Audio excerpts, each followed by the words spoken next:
اور یہ میں باشگاف کہتا ہوں کہ موجودہ صورتحال میں جب ایک الجھاؤ ہے، بھنور ہے، تشویش ہے، اس میں سب سے بڑا ہاتھ ان دو لوگوں کا ہے جو دونوں ہی منظر پہ نہیں ہیں اور دونوں ہی ملک میں نہیں ہیں۔ اس سارے رفظ کا ماسٹر مائنڈ طاہر القادری ہے۔ اس وقت میں اس کے ان غلط نظریات کا تعاقب کرنے کے لیے پورا کمر بستہ ہو چکا تھا، جبکہ آگے غازی صاحب کا مسئلہ آیا اور پھر اس میں ہمیں بہت زیادہ ٹائم دینا پڑا۔ مجھے نظر آ رہا تھا کہ اس رفظ کی مرغیوں کے انڈوں سے جو بچے نکلیں گے وہ ہر جگہ چوں چوں کریں گے، درباروں پر بھی ہوں گے، مزاروں پر ہوں گے، مساجد میں ہوں گے، اداروں میں ہوں گے، اور وہ بہت کام خراب کریں گے۔ مگر ادھر بھی مجبوری تھی۔ آج وہ طاہر القادری باہر بیٹھ کے تماشا دیکھ رہا ہے، اس کے مورے لڑ رہے ہیں اہل سنت سے، اور وہ اس لحاظ سے بری ذمہ ہے کہ میں تو کچھ نہیں کر رہا، اور سارا شر اس کا ہے، اس کی اس رافضی سوچ کا ہے جو اس کی تقریروں میں اور کتابوں میں آج بھی موجود ہے۔ اور دوسری طرف وہ شخص، وہ بھی یہاں نہیں، وہ سرور چشتی نامی رسوائے زمانہ، جسے بطور خاص حکومت ہند نے بھارت سے اس نے پاکستان کا امن خراب کرنے کے لیے پاکستان کا دورہ کیا۔ آج سے تقریباً 1.5 سال پہلے جو لفظ بولے تھے، آج وہ کچھ ہمارے سامنے ہے۔ کبھی سوچا جا سکتا تھا کہ سنی سید زادہ ہو، خانقاہ کا گدی نشین ہو یا سنی ورکر ہو، اور وہی اعلی حضرت امام احمد رضا خان فاضل بریلوی رحمۃ اللہ علیہ کو بھونکنا شروع کر دے؟ جس طرح کہ آج آپ دیکھ رہے ہیں فیس بک پہ کتنے ایسے پیج ہیں جو یہ طاہر القادری کے لونڈوں کے ہیں اور اس کے ساتھ ملے ہوئے لوگوں کے ہیں۔ کیا لفظ تھے اس رسوائے زمانہ سرور چشتی کے، جو اپنے آپ کو ایک بڑے آستانے کی طرف ہند میں منسوب کرتا ہے۔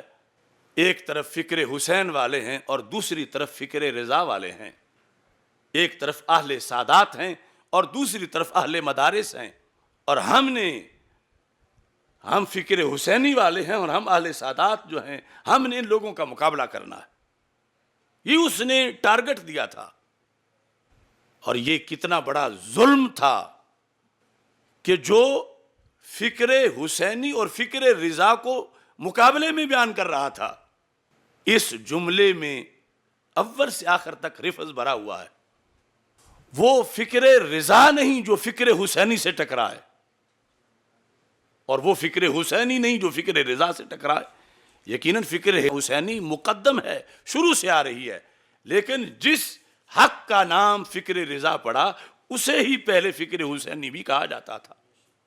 مگر ان غنڈوں اور بدماشوں نے اہل سنت کے اس مرشد کے خلاف انڈے دے کے چوزے نکالے، ان رافضی مرغیوں نے، کہ جن کا فتاوی رضویہ نہ ہو تو اہل سنت اپنے نظریات کو محفوظ کیسے کر سکے۔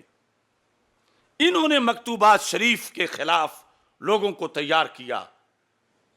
یہ تھا کہ اہل سادات اور اہل مدارس آپس میں ٹکرا جائیں کہ ہم ان لوگوں کو پالتے ہیں، ہم ان کو زکاتیں دیتے ہیں، یہ مدارس بناتے ہیں، اور پھر یہ ہماری مانتے نہیں۔ تو اس کا یہ مطلب ہوا کہ یہ لوگ مدارس کی سرپرستی کر کے اگر کہیں کی ہے تو یا زکاتیں دے کے یہ قرآن و سنت کے خلاف فتوے اگلوانا چاہتے تھے، جیسے کچھ لوگ ان کے اعلی کار بن گئے۔ تو بلا وجہ نہیں چمن کی تباہیاں، کچھ باغ باہیں برق و شرر سے ملے ہوئے۔ اور یہ سلو پائزن کافی دیر سے تھا اور ایسا ہوتا آ رہا تھا۔ جو سیدہ طیبہ طاہرہ فاطمہ الزہرا رضی اللہ تعالی عنہا کے بارے میں سیدنا پیر مہر علی شاہ صاحب رحمۃ اللہ علیہ کی تصفیہ کی تشریح میں جملہ بولا گیا، وہ کوئی مسئلہ نہیں تھا۔ میں آج بھی حلف اٹھا کے کہتا ہوں، اگر اس کو کسی نے توہین سمجھا ہے تو رافضی مزاج ہونے کی وجہ سے سمجھا ہے۔ اور یہ بات بریلی شریف سے اس فتوے میں بھی لکھی گئی، جو ابھی ایک شخص کے خلاف اس کی 21 باتوں پر تبصرہ کرتے ہوئے انہوں نے لکھا کہ اس کو جن لوگوں نے سمجھا کہ یہ توہین ہے، اسے توہین کہنا یہ رافضیت ہے۔